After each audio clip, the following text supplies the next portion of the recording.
Terima kasih masih bersama YPB Movie. Masih melanjutkan part sebelumnya, setelah berhasil memporak-porandakan semesta keempat, Amaron dan anak buahnya pergi lagi ke semesta lain. Mereka menembus portal semesta keempat, dan Salaga bilang kalau di sebelah mereka adalah semesta ke-10. Jika mereka melewati semesta ke-10, maka hanya 2 portal lagi yang harus mereka lalui. Satu untuk ke alam semesta ke-6 dan portal terakhir akan bawa mereka ke istana Daishinkan. Lalu mereka pun mendatangi sebuah planet di semesta ke-10. Dan terlihat para mantan peserta turnamen sudah merasakan kedatangan mereka. Ketika Amaron mendarat, semua petarung planet itu sudah bersiap untuk menyambut mereka. Dan ini merupakan time skip setelah 5 bulan berlalu yang merupakan peristiwa antara Kansei dan Daishinkan. Ke-12 alam semesta terus melanjutkan latihan mereka karena mereka tahu lawannya bukanlah orang biasa. Berus dan Champa juga masih fokus dengan ritual yang mereka lakukan demi persiapan perang nanti dalam cara yang terbaik. Di semesta ke-6 sendiri, Pangeran Congak lagi berduaan sama Bulma. Karena setelah perang nanti, mereka mungkin gak bakal bersama lagi seperti ini, mengingat resiko perang ini yang sangat besar. Sementara di semesta ke-11, Gohan sedang ditugaskan di sebuah planet untuk membasmi para penjahat. Dia pun menjadikan ini sebagai latihan karena dia masih terus berhasrat untuk membalikan keadaan dan memenangkan pertarungan ini apapun yang terjadi. Kemudian nampak Jiren, Dispo, dan Jenderal saat ini lagi menaiki pesawat untuk mencari penjahat. Karena kata Dispo, sejak Daishinkan menginfokan tentang perang besar, banyak penjahat di berbagai planet yang bertindak untuk mengambil kesempatan. Mereka tahu perang akan datang dan para penjahat mengambil kesempatan di atas ketegangan untuk meraih kekayaan dan kawasan. Jenderal pun membalas, dia pun tahu kalau semakin dekatnya waktu peperangan, banyak penjahat kini jumlahnya semakin ramai. Dan itu kembali pada mereka, yaitu organisasi Pretopers, untuk menghentikan orang-orang itu sebelum perang terjadi. Dengan cara ini, mereka bisa mengurangi masalah Daishinkan secara drastis di masa depan. Sedangkan Jiren sendiri, dia malah khawatir pada Gohan karena sudah lama Gohan pergi ke planet Grill.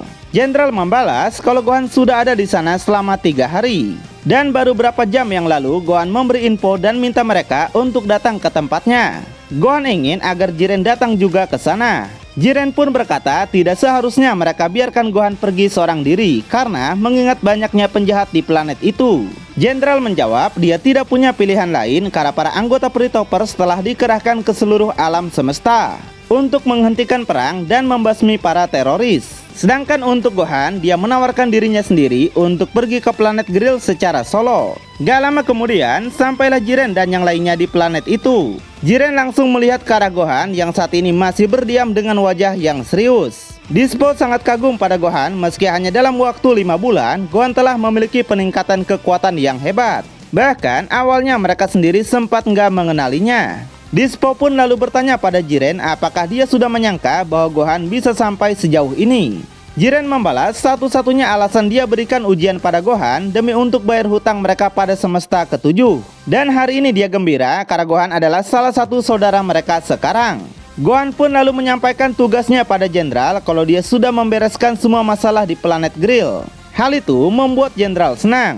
Dan gak nyangka juga Gohan bisa menghentikan banyak pasukan musuh hanya dalam 3 hari. Meski begitu, Jenderal ingin memastikan apakah Gohan ada yang membiarkan musuh kabur. Gohan pun hanya terdiam saja seperti menyembunyikan sesuatu. Jenderal menjelaskan kalau musuh yang Gohan lawan adalah organisasi yang dicari selama beberapa bulan. Anggotanya bertanggung jawab atas banyaknya kematian dan kemalangan. Dia bilang penjahat seperti itu tidak pantas untuk Gohan biarkan hidup. Gohan pun lalu berkata dia paham apa yang dimaksud oleh Jenderal. Tapi Gohan minta maaf karena dia nggak bisa mencapai tugasnya seperti apa yang Jenderal mau. Artinya Gohan pun sepertinya banyak biarkan musuh untuk pergi. Di sini Gohan menjelaskan alasannya karena di bumi dia diajarkan tentang rasa mengasihi. Musuh mereka pada hari ini bisa saja akan berubah menjadi teman terbaik pada suatu hari nanti. Yang udah kita tahu seperti contohnya Piccolo, Vegeta, para android dan lain-lain. Karena itulah sampai saat ini Gohan masih terus memegang prinsip seperti itu. Jenderal pun menghela napas panjang dan menasihati Gohan untuk tidak terlalu dalam tersesat di dunia yang dia cintai. Karena Jenderal tahu nggak semua penjahat bisa menjadi baik. Karena itu, Jenderal minta anak buahnya yang lain untuk datang ke planet ini dan menangani situasi di sini. Lalu, Jiren bertanya pada Gohan kenapa dia minta datang ke sini. Gohan berkata dia sudah 5 bulan bersama mereka dan tujuan Gohan adalah perlahan membentuk dirinya yang baru. Jadi Gohan berterima kasih atas semua yang Jiren lakukan kepadanya. Pada 4 bulan yang lalu, Gohan sangat menikmati pesta besar bersama anggota Pre-Toppers. Saat itu, Gohan kaget melihat Belmont ternyata sudah kembali sadar. Jenderal bilang kesadaran Belmont kembali saat Gohan menjalankan misi mengambil kotak itu. Dan kedatangannya ke sini adalah untuk memberi selamat pada Gohan karena Gohan sudah bergabung dengan Pre-Toppers. Gohan sendiri awalnya nggak pernah berpikir untuk datang jauh-jauh ke sini. Dan katanya Gohan pasti akan terus belajar menjadi ilmuwan jika perang tidak terjadi. Toppo ikut nimbrung karena masih ada satu persoalan yang mengganjal di pikirannya. Dia nanya kenapa Gohan gak berlatih dengan teman-temannya saja. Contohnya seperti Vegeta yang Toppo yakin dia bisa membuat Gohan menjadi kuat dibanding dengan mereka. Lalu Gohan pun mengungkapkan sebenarnya dia sudah tertarik dengan semesta ke-11 sejak turnamen kekuasaan, terutama dengan Kaioshin mereka. Belmont pun bertanya apa yang buat Gohan tertarik dengan Kaioshin. Gohan bilang potensi kekuatannya pernah dibangkitkan oleh kakek Kaioshin alam semestanya. Jadi kekuatan Gohan yang sekarang merupakan adanya bantuan dari kakek Kaioshin yang membantunya dulu. Lalu Gohan juga bertanya pada Shin siapa Kaioshin semesta ke-11. Gohan tidak menjelaskan kenapa, tapi rasanya Kaioshin terhubung dengannya. Jadi, sejak Gohan berada di semesta ke-11, dia merasakan energi dan potensi Kaioshin. Marcarita lalu datang dan bilang kalau dunia Kaioshin bukan tempat seperti yang lain. Hanya beberapa manusia saja yang boleh menginjakan kakinya di sana. Lalu, Marcarita menggunakan tongkatnya untuk melihat Gohan di dalam masa lalunya. Marcarita akhirnya tahu kalau Gohan sempat menggunakan pakaian Kaioshin dan juga anting Potara. Kibito telah menjadikan Gohan muridnya pada waktu itu dan itu akan beri Gohan jawaban pada banyak hal. Jiren lalu bertanya informasi apa sebenarnya yang diberikan Kaioshin pada Gohan.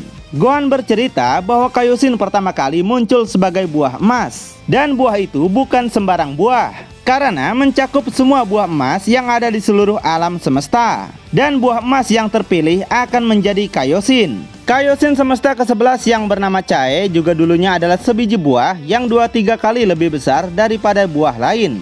Yang juga menjelaskan kenapa Chae mempunyai energi ki yang lebih besar. Bagaimanapun juga, Chae tidak sama dengan dewa pencipta lain yang mereka kenal. Belmont sontak terkejut dan merasa Gohan tahu segalanya tentang asal-usul para Kaioshin. Jadi Belmont bertanya-tanya apa yang sebenarnya ada di pikiran Gohan. Lalu Belmont mengatakan kalau Chae emang memiliki kekuatan besar yang tidak dimiliki para Kaioshin lain sepanjang hayat mereka. Dan katanya itulah yang dinamakan sebagai bekal kelahiran. Gohan lalu berkata entah kenapa ketika potensi kekuatannya dibangkitkan, Gohan merasa tidak nyaman. Karena Gohan merasa kekuatannya itu seolah hanya dibangkitkan sebagian saja yang dibuka dalam dirinya. Jiren lalu membalas kenapa Gohan tidak pernah ceritakan kakek Kaioshin di semestanya. Gohan bilang pada saat potensi kekuatannya dibangkitkan, dia mengejar waktu karena saat itu dia harus melawan Majin Buu. Gohan terpaksa bertindak dan kakek Kaioshin telah membuatnya jauh lebih kuat daripada sebelumnya. Walaupun Gohan sendiri awalnya nggak percaya karena kakek tua selalu bersikap aneh. Marcarita menyimpulkan artinya tujuan Gohan adalah minta Chae untuk bangkitkan semua potensi kekuatan Gohan yang belum dibangkitkan oleh kakek tua.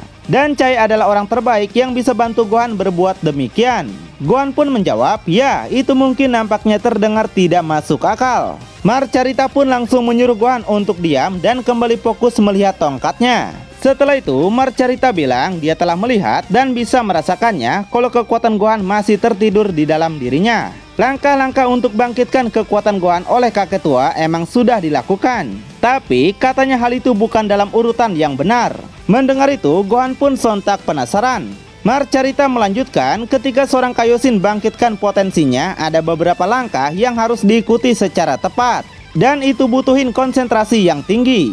Karena tidak semua Kaioshin mampu bangkitkan potensi, malah katanya hanya beberapa saja yang mampu. Jadi Marcarita bertanya apakah kakek tua itu memiliki sikap yang tidak tegas. Gohan pun sontak mengingat kembali ketika dia pertama kali kekuatannya dibangkitkan. Nah seperti yang Marcarita duga, kakek tua tidak fokus dalam bangkitkan kekuatan Gohan karena dia sambil baca majalah sampai tertawa-tawa. Dan kata Marcarita itu pasti akan ada konsekuensinya jika Gohan percayakan gitu aja semuanya pada kakek tua. Ditambah lagi, kakek tua telah bergabung dengan penyihir yang merupakan penyihir jahil. Jadi kakek tua nggak bisa dipercaya karena dikendalikan dua orang. Mendengar itu, Gohan pun sontak terdiam seperti menyesal telah dibangkitkan kekuatannya oleh kakek itu. Dan apa yang sudah Marcarita lihat pada masa lalunya, potensi Gohan sebenarnya jauh dari setengahnya. Tambahan juga kalau Gohan memiliki ikatan dengan beberapa orang, seorang ayah bangsa Saiyan dan seorang ibu warga bumi. Lalu potensi Gohan juga sempat dibangkitkan oleh orang Namex, dan yang kedua oleh kakek tua. Kata Marcarita, syarat-syaratnya telah terpenuhi untuk bangkitkan penuh kekuatan Gohan telah berhasil. Jadi hanya tinggal satu langkah lagi maka kekuatan Gohan akan bangkit sepenuhnya. Setelah mendengar itu, Gohan pun menjadi tenang. Dia mengungkapkan kalau dia ingin melampaui batasannya untuk melindungi semua orang, dan dia sangat memerlukan mereka semua. Dalam hatinya, Gohan mulai memahami apa artinya menjadi Pre-Toppers dan dia mengagumi mereka karena itu. Gohan pun sangat berterima kasih karenanya. Melihat itu, Dispo minta Gohan untuk bersikap biasa saja.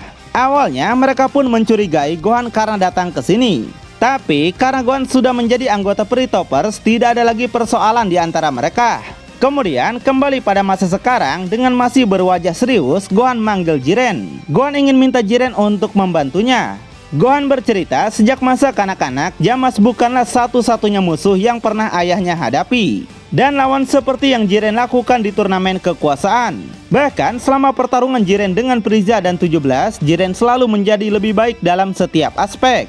Tidak diragukan lagi, kata Gohan, Jiren emang sangat luar biasa. Selain kemampuan alami dan ketenangan bertarung yang bisa Gohan rasakan pada dirinya. Tiba-tiba Jiren yang fokus melihat Gohan merasakan Gohan sekarang telah memiliki rupa dan aura yang baru. Nampak Gohan menggunakan kekuatan luar biasa yang dirasakan Jiren seperti saat dia melawan Goku. Tapi Jiren tahu kalau kekuatan ini berbeda dari Goku. Gohan minta Jiren untuk melawannya dengan semua kekuatannya sambil menunggu Chae datang. Sebelum kekuatannya dibangkitkan oleh Chae, Gohan ingin menguji batas kekuatannya pada Jiren. Dan sepertinya perubahan yang Gohan gunakan sekarang adalah Mystic Gohan. Gohan bilang dia ingin mencari tahu batasan kekuatannya dan itu saja yang penting baginya dalam pertarungan ini. Makanya Gohan bertekad akan menggunakan seluruh kekuatannya. Jiren pun langsung menunjukkan muka serius dan bersiap untuk bertarung. Toppo dan Marcarita juga datang ke tempat mereka untuk melihat pertarungan secara langsung. Karena dampaknya mungkin akan besar, Toppo minta Marcarita untuk melindungi planet ini beserta penghuninya. Dan karena saat ini Toppo adalah dewa kehancuran yang baru, jadi Marcarita pun langsung menyetujuinya. Dengan tongkatnya, Marcarita membuat sebuah arena pelindung, agar dampaknya tidak sampai meluas menghancurkan planet ini. Nampak Jiren tersenyum lalu kembali serius dan minta Gohan untuk menyerang. Tanpa ragu, Gohan langsung meluncur dengan kecepatan tinggi. Gohan melapisi pukulannya dengan energi dan menyerang secara beruntun. Tapi Jiren mampu menghindari semua pukulannya dengan sangat iji sekali. Di saat Jiren mundur ke belakang, Gohan melemparkan sebuah energi bulat yang dia sebut sebagai Galactic Donut. Di saat laser itu dilemparkan, Jiren sudah muncul di hadapannya sambil mencengkram keras di wajahnya. Bahkan cengkraman Jiren ini sangat kuat yang mendorong Gohan dengan luar biasa. Tubuh Gohan sampai terpental jauh. Dan gak cuma itu, tubuhnya terus terpental ke berbagai arena pelindung yang dibuat oleh Marcarita. Setelah Jiren diam pun, tubuh Gohan masih terus terpental dan gak bisa berhenti. Ini membuktikan kekuatan Jiren emang masih sangat kuat untuk seorang Gohan. Bahkan saat turnamen kekuasaan saja, Jiren harus dikeroyok oleh Goku, Frieza, dan 17. Jiren emang betul-betul monster yang sangat ganas, bukan? Kemudian melihat Gohan yang masih belum berhenti, Jiren pun langsung mengarahkan tinjunya dan menghantam kepala Gohan dengan keras. Dari pukulan itu bahkan menimbulkan kerusakan yang besar dan memunculkan ledakan dari tanah. Kepala Gohan sampai melesak masuk ke dalam tanah. Gohan mendapatkan luka yang luar biasa dan seperti kehilangan kesadarannya di hadapan Jiren.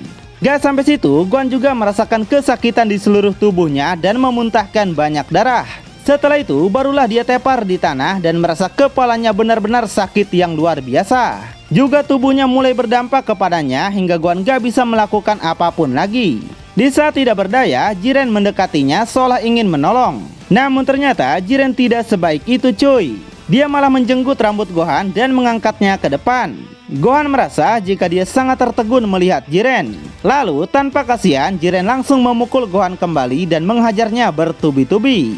Nampak pandangan Gohan mulai kabur, tapi dia masih merasakan tubuhnya terus dihajar Jiren. Setelah itu Jiren melepaskan jenggotannya dan duar menghajarnya lagi dengan keras. Lalu menendangnya juga membuat Gohan sampai terpental jauh.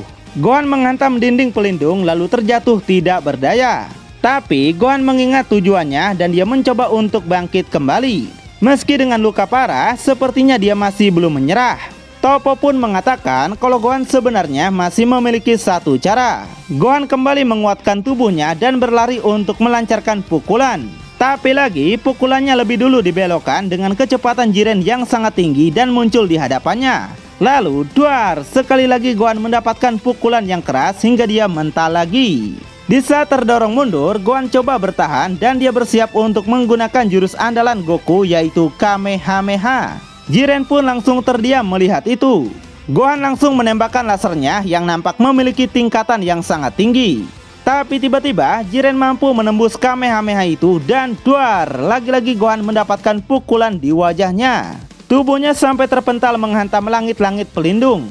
Gohan kembali merasa kesakitan dan terjatuh lagi tidak berdaya. Tapi kemudian Gohan bangkit lagi yang hal itu membuat Jiren teringat dengan masa kecilnya. Di mana saat itu Jiren kecil juga nggak mau menyerah ketika dilatih oleh gurunya. Jiren terus dihajar tanpa henti oleh gurunya hingga Jiren terpental berkali-kali. Dan Jiren terus-menerus bangkit lalu berkata bahwa dia tidak akan kalah. Gurunya lalu mengatakan berjuang untuk menjadi lebih kuat saja tidak cukup. Jiren harus mempertahankan semua yang dia miliki untuk memenangkan suatu pertarungan. Jiren pun tidak paham karena saat itu dia tidak punya apa-apa lagi untuk dipertahankan. Bahkan satu-satunya keluarga yang Jiren punya hanyalah gurunya. Jiren pun kembali bertekad dan dia langsung menyerang gurunya. Tapi lagi-lagi Jiren gak bisa berbuat apa-apa dan gurunya menyebut Jiren bodoh karena Jiren tidak paham dengan apa yang dia katakan. Lalu gurunya menasehatinya yang harus Jiren lakukan adalah berjuang untuk yang menghargainya dan orang-orang yang dia sayangi. Tidak peduli seberapa banyak mereka. Karena hari dimana Jiren tidak punya apa-apa lagi, hari dimana dia tidak berjuang untuk siapapun, adalah hari dimana api yang berkobar di dalam dirinya telah padam. Jadi Jiren tidak harus menunggu sampai orang yang dia cintai hampir mati atau dalam bahaya sebelum dia berjuang untuk mereka. Jiren harus menjadi kuat untuk mereka ketika saatnya tiba. Jiren pun langsung menangis setelah mendengar nasihat dari gurunya tersebut. Kembali pada masa sekarang, Jiren nampak terdiam melihat Gohan bangkit lagi seperti saat dia masih kecil. Jadi Jiren pun nanya kenapa Gohan selalu berusaha keras meski dia tahu akan tetap kalah. Dengan berteriak, Gohan bilang karena dia yakin masih bisa melakukannya. Jiren pun sontak kesal mendengar itu. Jadi Jiren langsung menaikkan aura ki-nya dan bertekad akan memberi pelajaran yang tidak pernah Gohan bayangkan sebelumnya. Gohan yang gak takut langsung membentangkan tangannya dan menembakkan laser cendol ke berbagai arah. Jiren yang bisa mengatasi semua itu segera menghajar Gohan dengan keras hingga tubuhnya terpental sambil berputar-putar di udara. Nggak sampai situ, Jiren tiba-tiba muncul dan kembali menghajar pipi Gohan. Gohan terhempas ke tanah seperti mendapatkan luka bakar yang luar biasa. Bahkan Jiren tak henti-hentinya terus menghajar Gohan hingga kesekian kalinya Gohan memuntahkan banyak darah. Lalu Jiren menggunakan kekuatan matanya dan memberi Gohan pukulan bertubi-tubi yang tidak terlihat. Dan saat Jiren beranjak pergi, 1000 pukulan Jiren langsung menyiksa Gohan dengan sangat ganas. Jadi bisa dibayangkan seberapa kuatnya bukan? Terakhir Jiren minta Gohan untuk bangun yang saat ini Gohan seperti sudah kehilangan kesadarannya. Lalu Jiren menghajar belakang tubuh Gohan dengan tendangannya. Gohan benar-benar sangat tersiksa. Inilah akibatnya kalau menantang Jiren untuk sparring ya. Jiren mengatakan pada saatnya nanti Dewa Kehancuran Jahat akan menemui Gohan dan memiliki niat untuk membunuh Gohan dan teman-temannya. Jadi yang Jiren tanyakan apakah kata-kata Gohan tadi akan cukup untuk membuatnya selamat dari Dewa Jahat? Gohan pun tidak menjawabnya dan coba bangkit kembali. Tiba-tiba dia melihat sesuatu di samping mereka yang ternyata ada banyak penjahat yang sedang bertarung dengan Jenderal dan Dispo. Selain itu ternyata mereka adalah para penjahat yang dibiarkan hidup oleh Gohan. Dan mereka mengatakan setelah dibiarkan hidup mereka bukanlah orang-orang bodoh yang hanya duduk diam saja. Jenderal dan Dispo pun bersiap untuk melawan mereka. Sementara Gohan cuma terkejut ternyata kebaikan yang dia berikan malah digunakan penjahat itu untuk menyerang balik. Dan ini sama seperti kata Jenderal bahwa para penjahat nggak boleh dikasih hati sedikit pun. Karena tidak semua musuh akan menjadi teman bukan? Gohan minta Jiren untuk segera menyelamatkan Dispo dan Jenderal. Tapi Jiren menolaknya dan berkata dia harus mempercayai teman-temannya. Sedangkan Jiren minta Gohan untuk mengasihi dirinya sendiri karena sekarang dia tak mampu berbuat apa-apa. Marcarita nanya pada Toppo apakah dia juga tidak mau berbuat apa-apa untuk menyelamatkan mereka. Toppo pun ternyata memiliki prinsip yang sama seperti Jiren. Dia menolaknya karena dia tahu kemampuan mereka dan percaya pada teman-temannya itu. Lalu Jiren nanya lagi kenapa Gohan selalu ingin bangkit lagi dan lagi. Sontak aja Gohan teringat dengan semua keluarga dan teman-temannya yang sudah bersama sepanjang hidupnya. Jiren yang gak mendapat jawaban apapun, tapi sepertinya sudah tahu apa yang Gohan pikirkan. Karena dia tahu Gohan gak ada bedanya dengan Goku. Jiren langsung melapisi tinjunya dengan energi luar biasa dan ini merupakan pukulan terkuat Jiren. Jenderal aja sampai minta Jiren untuk tidak bertindak berlebihan. Tapi Jiren akan tetap melancarkan tinju terkuatnya itu dan berkata sudah tiba waktunya bro. Nah sama seperti Saitama, Jiren pun memiliki nama sendiri dari pukulan mautnya itu. Pukulan itu bernama Full Power The End. Jiren langsung mengarahkan pukulannya yang nampak seperti Saitama saat menggunakan pukulan mautnya juga.